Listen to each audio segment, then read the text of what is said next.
Friends, इस class में आपका स्वागत है। आज हम जानेंगे डेंगू के बारे में। डेंगू होता क्या है।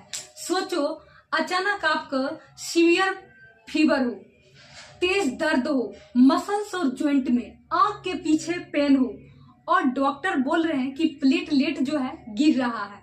तो क्या ये मामूली सी फीवर है? ये साधारण सी फीवर है? नहीं, ये जो है एक प्रकार का डेंगू है। तो ये जो है सबसे ज्यादा बच्चे और बुजुर्ग में इफेक्ट करता है, ज्यादा प्रभावित होता है। उसके बाद अगर टाइम से इसको नहीं समझते हैं, नहीं समझ पाते हैं, तो ये जो है जानलेवा हो सकता है। यानी कि इससे जो है प्लेटलेट्स गिर सकता है, ब्लीडिंग हो सकती है और मौत भी ले सकता है।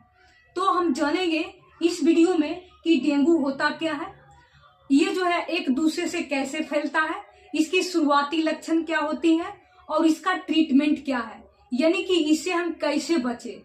तो इस वीडियो में बने रहे अंत तक। डेंगू को जड़ से समझेंगे, यानी कि डेंगू होता क्या है एकदम सिंपल भाषा में। तो चलिए हम जानते हैं कि डेंगू होता क्या है। सबसे पहले हम जानेंगे इंट्रोडक्शन।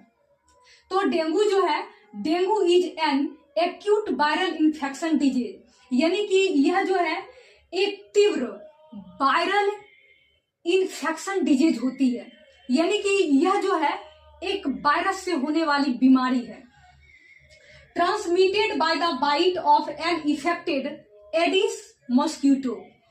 और यह जो है जब हमारे बॉडी में बाइट करता है तो उसका वायरस जो है मॉस्किटो से हमारे बॉडी में चला आता है, यानी कि ट्रांसमिट हो जाता है। तो ये जो है एडिस मॉस्किटो एजेप्टी मच्छर होती है। यही मच्छर जो है जब हमारे बॉडी को किसी भी पार्ट में बाइट करता है, काटता है, तो यह जो है हमारे बॉडी को इफेक्ट करता है और इसका वायरस जो है हमारे ब्लड में चली जाती है और हमारे पूरे बॉडी को नुकसान पहुंचाता है, हमारे बॉडी को इफेक्टेड करता है। यानी कि ये डेंगू जो है एक प्रकार का वायरल डिजीज होती है, यानी कि ये जो है वायरस डिजीज होती है, वायरस से होने वाली बीमारी होती है। यह जो है बैक्टीरिया से नहीं होती है। उसके बाद आगे जानेंगे देयर आर 4 सेरोटाइप्स, यानी कि ये मॉस्किटो मच्छर जो होती है, जो एडिस एजेप्टी होती है, ये 4 तरह से वायरस जो है हमारे बॉडी में इंटर करवाता है। डेंगू 1 हो गया, डेंगू 2 हो गया, डेंगू 3 हो गया और डेंगू 4 हो गया। इसमें से किसी एक डेंगू को या तो डेंगू 2 या तो डेंगू 3 या तो डेंगू 1 या तो डेंगू 4, इसमें से किसी 1 वायरस को ये मॉस्किटो मच्छर जो है एडिस एजेप्टी हमारे बॉडी में बाइट करके और वो वायरस को जो है हमारे ब्लड तक पहुंचा देता है, यानी कि ट्रांसमिट हो जाता है। उसके आगे है ट्रॉपिकल एंड सब ट्रॉपिकल एरिया। और यह डेंगू जो है सबसे ज्यादा ट्रॉपिकल और सब ट्रॉपिकल एरिया में ज्यादा फैलती है, ज्यादा पनपती है। तो ट्रॉपिकल और सब ट्रॉपिकल का मतलब क्या होता है? उष्ण कटिबंधीय, यानी कि ज्यादा, यानी कि जहाँ पे जिस एरिया में ज्यादा गर्मी हो, ज्यादा गर्माहट हो और वहां पे थोड़ा सा नमी हो, तो उस एरिया में जो है ज्यादा डेंगू पनपता है। ये जो मच्छर है मॉस्किटो एडिस एजेप्टी, ये मच्छर जो है ज्यादा फैलती है, तो उस एरिया जो है ज्यादा इफेक्टेड होता है। जैसे हो गया सेंट्रल एंड साउथ अमेरिका हो गया, एशिया हो गया, एस्फिक आइसलैंड हो गया, ये द्वीप है, और अफ्रीका, इस सब देश में जो है ज्यादा इफेक्टेड होता है। उसके बाद जो है dengue is not contagious from person to person, यानी कि ये जो है पर्सन टू पर्सन जो है संक्रमित नहीं होती है।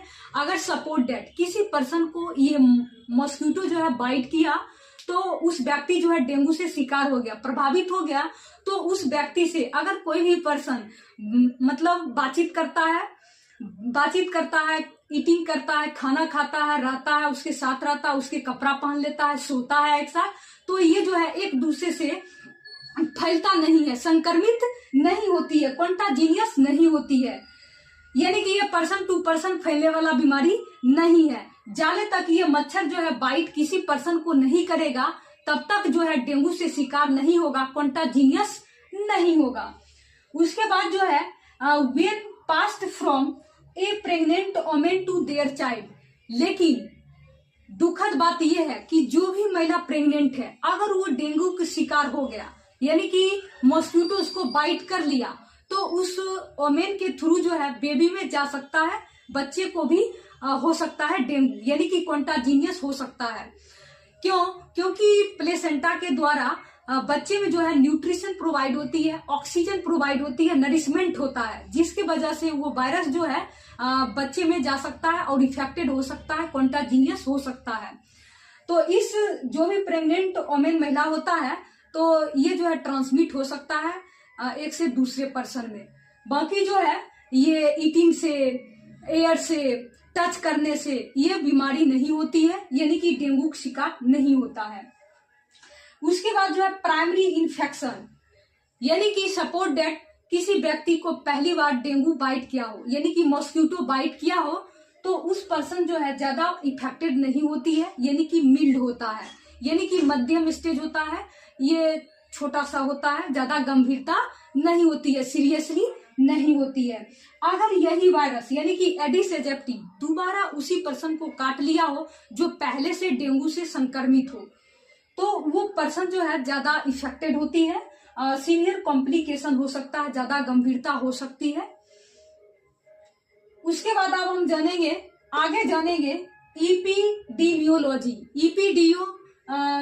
ईपीडीमियोलॉजी क्या होता है, यानी कि ये जो है कौन से जगह पे ज्यादा मतलब फैलता है, और ये ग्राफिकल एरिया हो गया, यानी कि कितना जगह पे ये जो है फैल सकता है, कौन से जगह पे ये जो है ज्यादा मच्छर पनपता है। तो इसमें जो है सबसे पहले urban and semi urban area. Urban का मतलब होता है शहरी, यानी कि जो शहरी इलाका होता है या अर्ध शहरी इलाका होती है, सेमी अर्बन, तो उस जगह जो है ये मॉस्किटो जो है पनपती है।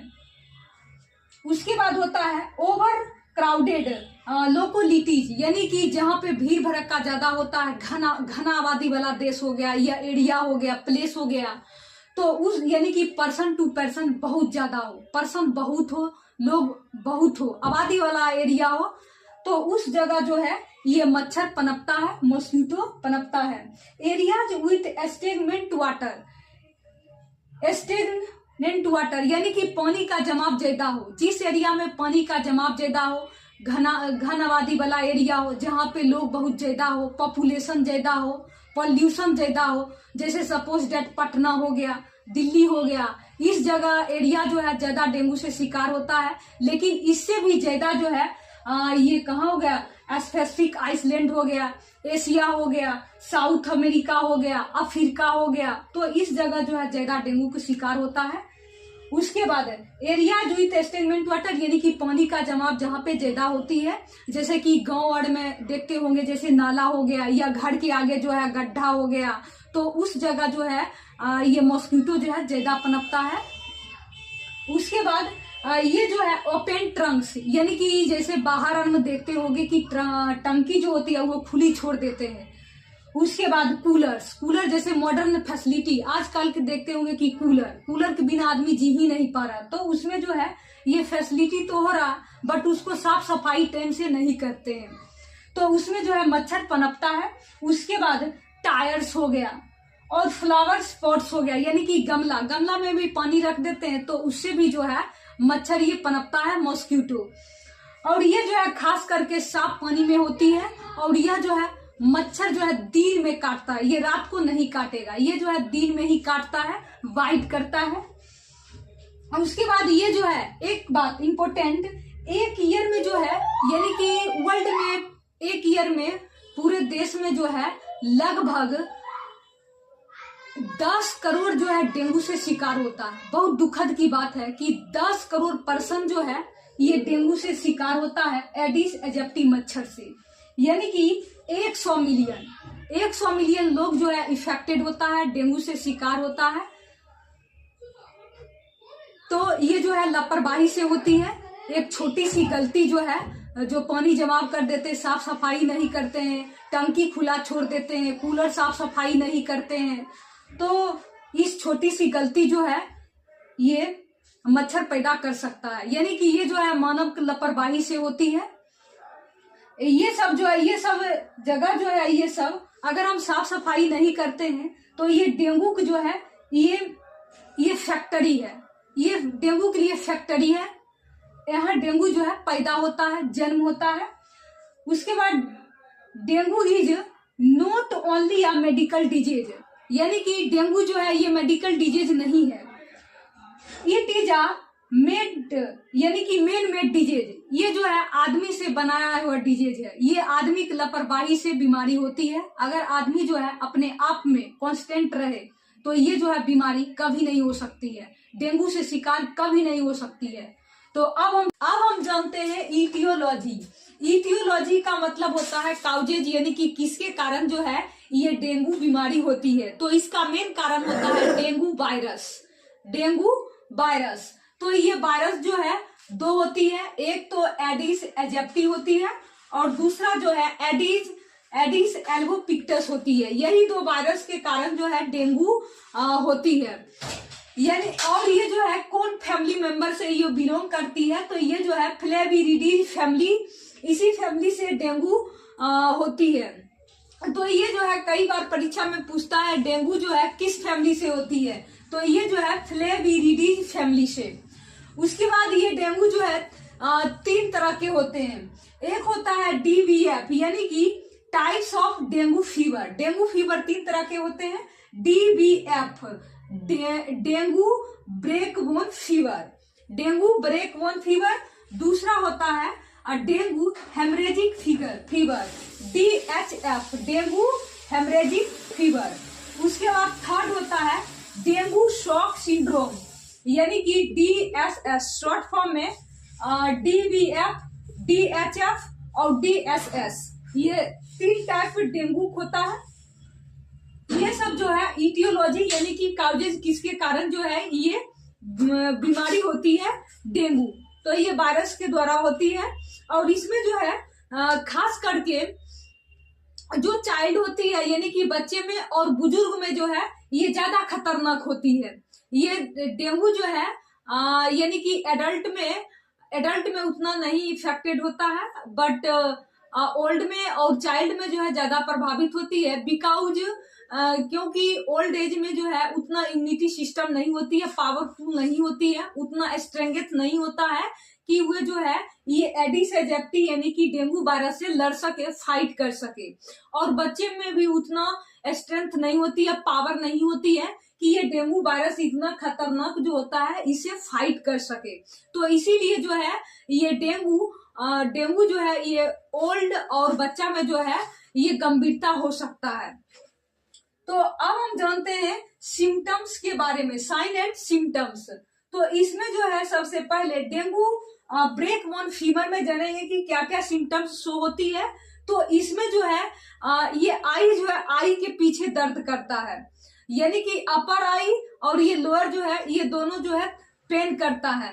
उसके बाद इसमें जो है सीवियर हेड अटैक, यानी कि ये सर जो है दर्द करता है। उसके बाद हाई फीवर, तेज बुखार रहेगा।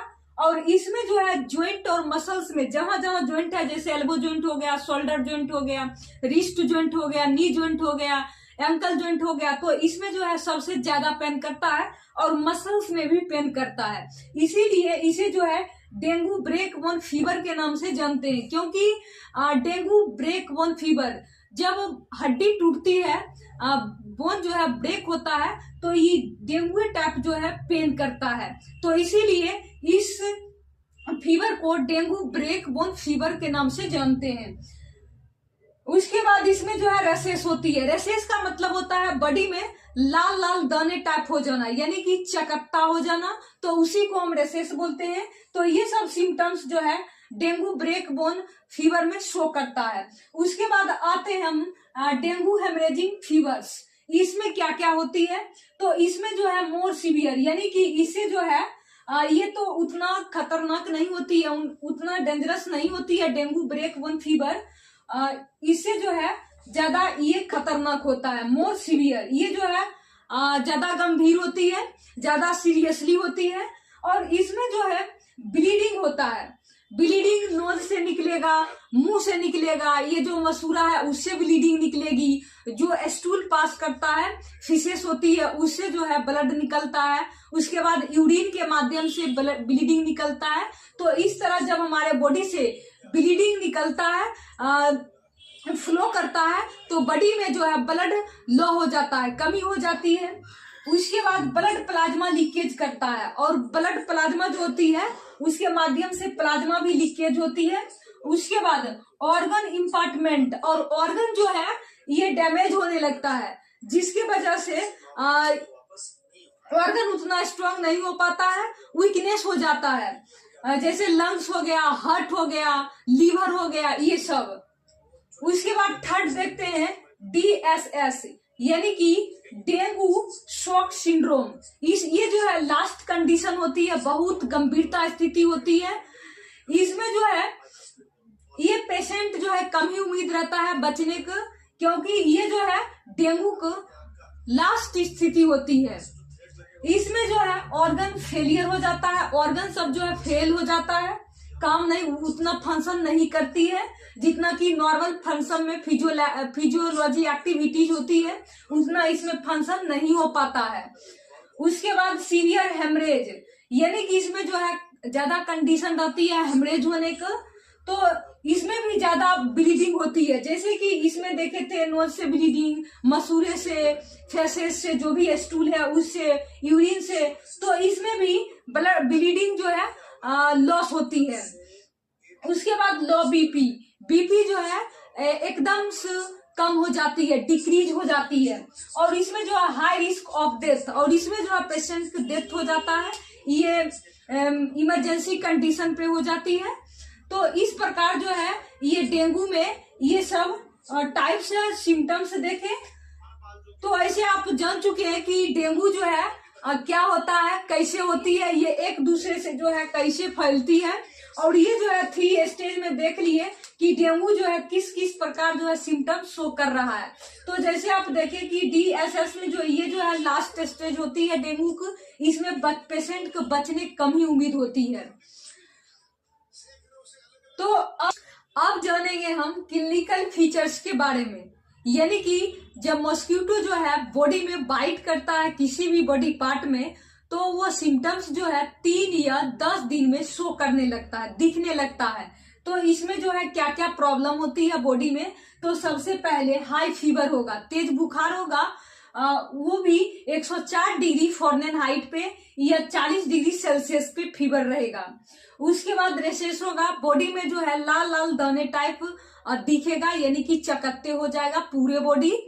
उसके बाद आंख के पीछे यानी कि अपर आई और लोअर आई में जो पेन करेगा, हाइयर पेन करेगा। उसके बाद नोजिया यानी कि टेंडेंसी ऑफ वॉमिटिंग, मन मिचलाएगा वॉमिटिंग करने के लिए, बट वॉमिटिंग होगा नहीं। उसके बाद वॉमिटिंग होगा, और नोजिया मतलब होता है मन मिचलाना। उसके बाद मसल्स में पेन होगा, जहां जहां ज्वाइंट होता है, जैसे कि रिस्ट ज्वाइंट, एल्बो ज्वाइंट, जो भी लोअर लिम्ब और अपर लिम्ब में ज्वाइंट होता है, तो इसमें सीवियर पेन होगा। तो इस प्रकार जो है कंडीशन डेंगू में देखने को मिलती है। तो ये सब जब दिक्कत होती है तो बॉडी लगता है टूट रही है, यानी कि हड्डी जो है टूट रही है। तो इस प्रकार जो है ये सब सिम्टम्स शो होती है, बॉडी में इफेक्ट होता है। और इसके बाद प्लेटलेट्स की मात्रा जो है घट जाती है, और ब्लीडिंग जो है हाई ब्लीडिंग होती है। जब कंडीशन जो है सीवियर कंडीशन हो जाती है, लास्ट पोजीशन हो जाती है, तो उस वक्त जो है हाई ब्लीडिंग होती है, जैसे नोज के माध्यम से, मसूरा के माध्यम से, स्टूल के माध्यम से। तो उस टाइम जो है प्लेटलेट्स चढ़ाया जाता है। ऐसे नॉर्मल पर्सन में प्लेटलेट्स जो है 1.5 से 4.5 लाख प्रति माइक्रोलीटर होती है। अगर डेंगू का शिकार हो गया तो उसमें जो है 20,000 या 10,000 तक चलाता है प्लेटलेट्स।